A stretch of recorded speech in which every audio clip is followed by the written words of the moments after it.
दहशतगर्दी के खिलाफ जंग में ये बड़ा संग मील है। जौफर एक्सप्रेस पर हमले के बाद पीटीआई ने मनफी किरदार अदा किया। कोई शर्म होती है, कोई हया होती है। वफाकी वजीर दिफा ख्वाजा आसिफ का कौमी असम्बली में इजहार ख्याल, कहा कि पीटीआई अंदर से टूट फूट का शिकार है। ये तो दहशतगर्दों के खिलाफ बात करने से भी डरते हैं। पीटीआई वाले शहदा की तौहीन करते हैं। ये दहशतगर्दों के खिलाफ जंग लड़ने से इनकारी हैं।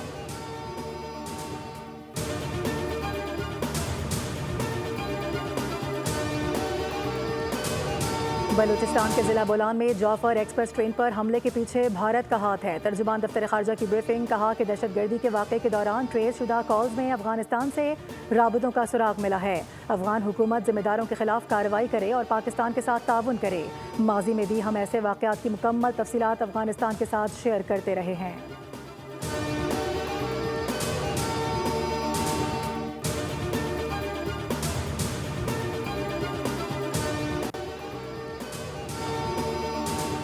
वज़ीर आज़म शहबाज शरीफ का एक रोज़ा दौरा कोयटा। जौफर एक्सप्रेस हमले के बाद अमन व अमान की सूरत हाल पर इजलास की सदारत करेंगे। दहशतगर्दों से निपटने के लिए अहम फैसले किए जाएंगे।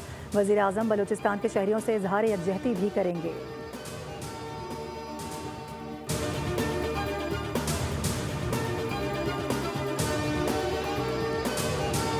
जौफर एक्सप्रेस पर दहशतगर्द हमले की सिंध असम्बली में शदीद मजम्मत की गई। अरकान ने शहदा के लिए दुआए मग़फ़िरत की। सीनियर वजीर शर्जील इनाम अहमद ने कहा कि बलूचिस्तान में दहशतगर्दी का अफसोसनाक वाक़या रूनुमा हुआ। दहशतगर्दों ने मासूम लोगों को यरगमाल बनाया। सिक्योरिटी फोर्सेज ने दहशतगर्दों को इबरतनाक सजा दी। जवानों का एक्शन काबिल तहसीन है।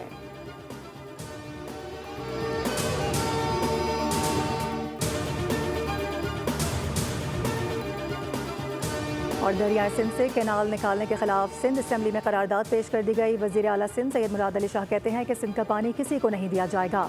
दरियाए सिंध में पानी की कमी है। 6 मुतनाज़े नहरों की वजह से ज़राअत को बहुत नुकसान होगा।